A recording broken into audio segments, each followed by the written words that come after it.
কেউ কখনো জানতো দিব্যি ছিল প্রশ্নে যায় চেয়ারখানি চেপে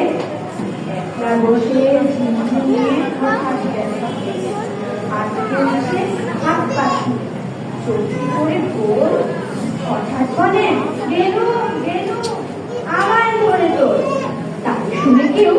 বলতে কেউ বা হাঁকেন পুলিশ কেউ বা বলেন কামড়ে দেবে সাবধানে দেবে ব্যস্ত সবাই এদিক ওদিক করছে ঘোরাঘুরি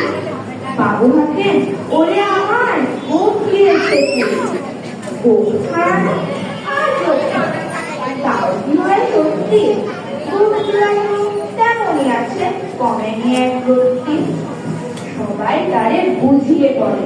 সামনে ধরে আয় না মোটেও বোধ হয়নি কখনো তা হয় না রেগে আগুন জেলে দেখুন তেরে বলেন তিনি কারো কথায় ধার ধারিনে সব পেটাকেছি ছাঁটা ঠেঙ্গা ছাঁটা বিচ্ছিরি আর ময়লা এমন করতো রাখতে জানি শ্যাম বাবু। অনেক ধন্যবাদ।